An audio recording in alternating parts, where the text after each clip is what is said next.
스님이 이제 산 속에서 청정산이라는 산에서 정진하시다가 어느 날 꿈을 꾸게 됩니다. 근데 그 암자에는 누가 살았느냐?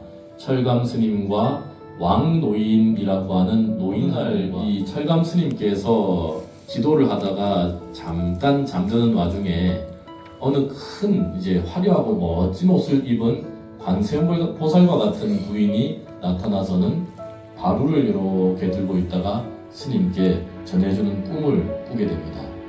이 바루라고 하는 것은 공약물이 담겨 있는 것이죠. 또한 거기는 법이 들어있다는 것도 상징이 되다 보니까 과거에 달마대사께서는 해가에게 법을 전하실 때에 의발을 전했다, 이제 가사와 바루를 전했다라는 말도 전합니다. 스님이 꿈을 깨고 보니까 필시 이것은 아마 상좌가 들어올 꿈이 아닌가라고 생각을 했던 모양이에요. 그래서 그날 짐을 정리하고 마찬가지로 저기 무학이라고 하는 동네로 걸어 나가게 됩니다. 나가가지고 일을 다 보시고 올라오던 도중에 산길에서 아이 울음소리가 들리는 거예요. 그래서 저기 개울가로 가보니까 반듯한 반석 위에 아이가 하나 누워있는데 이 강보에 싸가지고 이제 얼마 태어나지도 않은 아이를 이어놓고 간 겁니다. 이 아이를 어두운 이 산길에 장삼자락에다 품어 안고는 스님이 그 암자까지 올라오게 됩니다. 보무남이라는 암자거든요.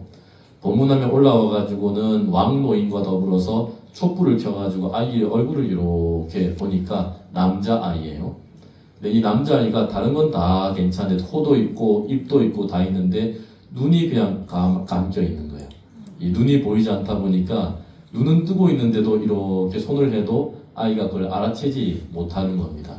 아이고, 이 아이가 눈이 멀었다 보니 누가 저 마을에 있는 사람이 이 산에다가 데려다 놓았거니라고 이제 생각을 합니다. 아이가 점점 자라서 한 5살쯤 돼가지고 이 아이가 눈이 보입니까? 안 보입니까? 안 보이죠. 태어나서 한 번도 이 부처님 얼굴도 본 바가 없고 또 풍경도 본 바가 없고 오로지 소리로만 경을 읽고 독송하다 보니까 순간 우울한 마음이 들었던 겁니다. 그래서 스님께 찾아와가지고 철감 스님께 뭐라고 얘기하느냐? 스님, 제가 스님 앞에 문화에 들어와서 5, 6년을 밥을 빌어먹고 살게 되었는데 제가 이 눈도 보이지 않고 앞으로 스님 생활을 하려고 해도 어려움이 많으니 제가 어떻게 살아야 됩니까? 너무 답답하고 힘듭니다. 이래요. 그러자 이 철감 스님이 뭐라고 말씀하시냐면, 알았다, 그러면 내가 하라는 대로 내일부터 한번 해보겠느냐 라고 하니까 예, 그렇게 하겠습니다. 이래요. 스님께서 저기 개울로 가셔가지고 삼배 자루에다가 모래를 이만큼 담아가지고 오시는 거예요. 담아가지고는 요 정도 베개 정도 크기를 가지고 오셔가지고 그 아이에게 줍니다. 이 아이에게 주고는 뭐라고 얘기하느냐? 앞으로 너의 법명은 해안으로 해라. 이렇게 해안으로 하고, 지금 이 모래주머니를 다 손에 쥐고 있는데 그 안에는 모래알이 아주 많이 들어있을 것이다. 너가 관세음보살을 일심으로 외우면서 모래주머니를 가만히 주무르다 보면 그 안에 있는 모래들이 서로 부딪혀가지고 아주 맑은 이제 알갱이가 될 텐데, 그것은 마치 이 신선들이 먹는 선단과도 같아서 많은 사람들을 이롭게 할 것이다. 이렇게 읽어줍니다.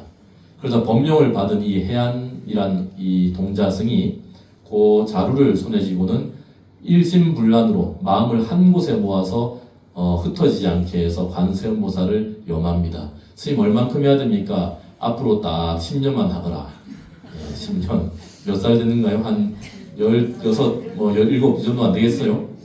10년만 하거라 하니까 그걸 조물조물하면서 이제 관세음보살 정근을 합니다. 그렇게 하기를 9년쯤 됐을 때 갑자기 이 철감 스님이 몸이 조금 안 좋아지시는 거예요.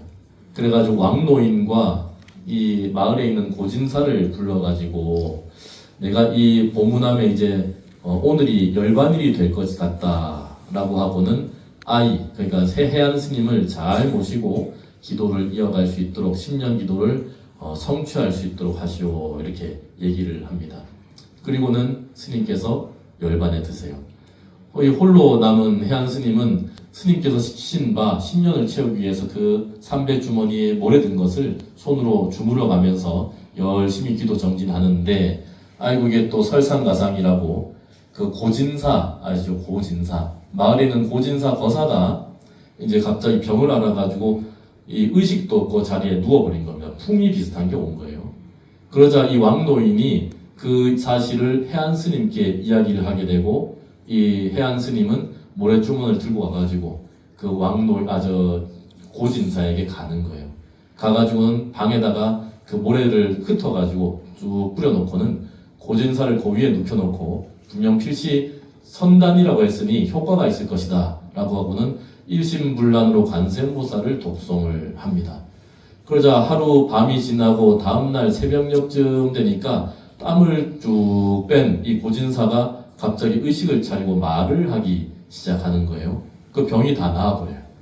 그리고 해안 스님은 그 길로 다시 보문암으로 올라오니까 동네방네 소문이 나기 시작합니다. 스님이 이 풍 걸린 사람을 다 고쳐서 의식을 돌아오겠다. 이게 사방에 소문이 나는 거예요. 그래서 어떻게 되겠어요? 그 조용하던 보문암이 사람들로 넘쳐나는 거예요. 하루에 40~50명이 와가지고 진찰을 받겠다고 올라오니 스님은 기도를 해야 되는데 그 기도도 잠시 같이 하면서 올라온 사람들 내칠 수 없으니 병을 고쳐주기 시작합니다. 근데 희한하게도 올라온 사람마다 그 병이 다 나았다고 해요. 그리고 관세음보살 외는 중에 그 소문이 나니까 그 소문이 어디까지 갔겠어요? 예, 우리 옛날 이야기 항상 그렇잖아요.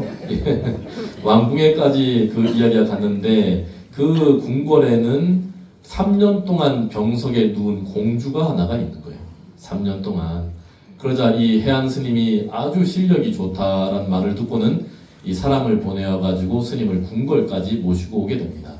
스님이 가만히 이제 보니까 이 사람도 마찬가지로 이 모래주머니에 모래를 풀고 병을 고쳐야겠다 하고는 모래를 깔고는 말 그대로 일심불란의 마음으로 관세음보살을 염하니까 9년 동안 기도했잖아요. 그 기도력이 있었던지 공주가 점차 완쾌되더니 나중엔 자리에서 벌떡 일어나는 거예요.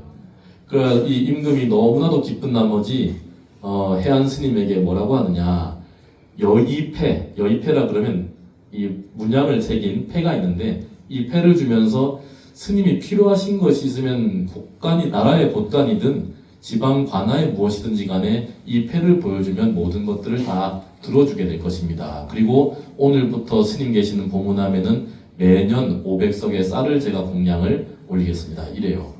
그러면 스님이 그 말을 딱 듣고는 집착을 다 내려놓고 여의패 하나만 품속에 품고 길을 오던 중에 한 2마을 정도를 남겨놓고 어느 마을에 잠깐 지나는데 어떤 어머니가 눈이 보이지 않는데 하염없이 울면서 사방팔방을 뛰어다니고 있는 것을 보게 됩니다. 그러자 그때에 스님이 아니 어째서 보살님은 여기서 이렇게 방황하고 있습니까? 라고 하니까 그 보살님 하는 얘기가, 저는 눈이 잘 보이지 않는데 제가 의지하고 있던 딸아이가 하나가 있었는데 그 딸아이를 누가 데리고 가버렸습니다. 그래서 딸아이를 사방으로 찾고 있는데 아무리 찾아도 찾을 수가 없습니다. 이래요. 이 해안 스님이 무슨 생각이 들겠어요? 여의패, 그렇죠, 품속에 있던 그걸 꺼내가지고 그 바로 관아에 찾아가서는 원님에게 보여줍니다. 제가 이러이러해서 이 패를 받게 되었는데 이를 아이를 꼭 찾아야겠소 하니까 원님의 입장에선 큰일 났다 싶죠. 사방에 사람을 풀어가지고 살피고 또 살피니까 저기 군노라고 해요. 군노라는 것은 군력을 지고 있는 노비. 군노한 사람이 이 아이가 이쁘니까 또 어머니가 눈이 멀어놓으니까 아이를 데리고 자기 집에 데리고 살 거려고 데려가 버린 겁니다. 그럼 그 군노가 두려운 나머지 원님 앞에 와가지고는 제가 이러이러한 연유로 아이를 데려갔습니다. 정말로 저가 참여합니다. 하니까 그래 너는 이제 벌을 받아야겠다. 참하라 이렇게 명령이 떨어져요. 그러자 이 이야기를 들은 해안 스님이 제가 그래도 수행한 사람인데 저로 인해서 사람을 참한다는 일이 있을 수 있겠습니까? 그를 용서해 주시기 바랍니다. 제가 잘 타일러서 잘 가르치겠습니다 하고는 용서를 해주고 그 아이는 어머니 품으로 데려다 주게 돼요. 그런데 이때 그 눈먼 딸의 어머니가 그 딸의 이름이 뭡니까? 라고 하니까 정화라는 이름을 써요. 정화. 근데 이 딸아이에 대한 얘기를 이러저러 하다 보니까 어머니가 눈먼 사실은 어머니가 눈 멀었잖아요. 근데 보니까 스님도 어떻습니까? 스님도 눈이 멀었잖아요. 그래 놓으니까 어머니가 그 사실을 나중에 알았던 모양입니다. 이 보살님이. 아니 스님께서도 혹시 앞이 보이지 않습니까? 이렇게 물어요. 예, 그렇습니다. 이럽니다. 그럼 스님 올해 세납이 어떻게 되십니까? 19이요. 이러면 19이요. 이 어머니가 그 감은 눈에 눈물을 하염없이 흘립니다. 뭐라고 하냐면 그때 내가 강도에 싸가지고 냇가에 내려놓은 아이가 있는데 혹시 스님 아닙니까? 이래요. 근데 이 스님이 그때 이제 그걸 알고는 가만히 관세음보살 염하면서 보살을 다독여줍니다. 어떤 일이 있었는지 그런 자초지종을 한번 들어봅시다. 이래요. 방에 들어가서 어머니가 살아온 과정들을 이야기하는데 어느 때에 열심히 이제 남편과 더불어서 시골에서 열심히 밭을 일고 사는데 그때에 이 아버지가 말 그대로 선비입니다. 선비. 공부만 한 거예요. 뒤에 비가 와도 널어놓은 접시를 걷어놓을 줄 모르고 공부만 한다 이 말이에요.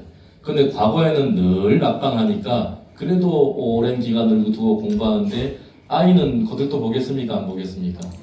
예, 안 보고 그렇게 살고 있는 사람이 공부만 너무 심취하다 보니까 병이 들어버려요. 그러니까 아이도 키울 수도 없고 부인을 건사할 수도 없게 됩니다. 그러니까 이 부인이 나중에 어떻게 되겠어요? 남편이 그 모양이니까 그러다가 나중에 돌아가시니까 결국에는 옆에 있던 마을에 문씨라고 하는 사람이 마음이 딱 맞아가지고 다시 또 가정을 이루어서 살게 되는 거예요. 근데 참 박복해요. 그 가정을 이루어서 살다 보니까 그럼 집이 잘 풀려야 될 거 아니에요? 근데 아이가 하나가 덜컥 생겼는데 그 아이가 눈이 멀어입니다. 예, 눈이 멀어 놓으니까 데려 살 수도 없고 어떻게든 데려 살려고 했는데도 입 하나 더 넣는 것이 두려운 나머지 그 아이를 아버지인 문씨 아버지는 아이를 내려놓자 어디 보내버리자라고 해도 어머니 놓지 못하다가 결국엔 설득당해서 저기 산 속에 내울가에 놓고는 가게 되었다. 이렇게 이야기를 하는 겁니다. 그러다가 또 좀 지나서 딸아이 정화란 아이를 놓고 그 아이를 의지해서 사방팔방으로 구걸하던 와중에 이와 같이 스님을 만나서 일이 이루어지게 되었다. 이 얘기를 했단 말이에요. 그게 보면 법화경 영업록에 나옵니다. 법화경 영업록에 나오고 그 스님은 나중에 이름을 해안 스님에서 해감 스님으로 바꾸었다라고 이제 기록이 등장하고 있어요. 참 옛날 얘기죠. 옛날 얘기지만 그런 이야기가 지금까지 면면이 전해 내려오는 데에는 아마 그러할 만한 가치가 있고 또 거기서 느껴진 여러 가지 감흥이 있었으리라 이렇게 생각을 합니다. 지금 우리가 7일간 외웠던 그 다란이는 실은 어디서 보고 뺏긴 게 아니고 제 머릿속에 있던 것을 적어 놓은 거거든요. 근데 그걸 언제 기억을 했느냐면 어릴 때에 주력 독송을 한 적이 있어요. 그때 기억했던 걸 갖다가 같이 해보자 해서 늘 외우던 것을 여러분들과 같이 해보자 해서 하게 되다 보니까 여러분들보다 조금 잘할 뿐인 거예요. 그냥 외우고 있으니까. 그렇죠. 그래서 이 다란이를 언제 제가 한 번씩 쓰느냐 하면 때때로 필요할 때마다 외운 다란이를 가지고 제 나름의 어떤 수행 방편으로 삼고 있습니다. 여러분들도 조금 익숙해졌죠? 이걸 바탕으로 해가지고 스스로 이 자체가 앉아있는 자리가 법당이 되고 부처님과 똑같은 자리에 있다는 생각으로 여러 사람들을 이롭게 하고 그 이롭게 하는 과정 속에서 여러분들 또한 큰 힘을 얻을 수 있는 그런 인연이 되기를 바라겠습니다. 하실 수 있겠죠?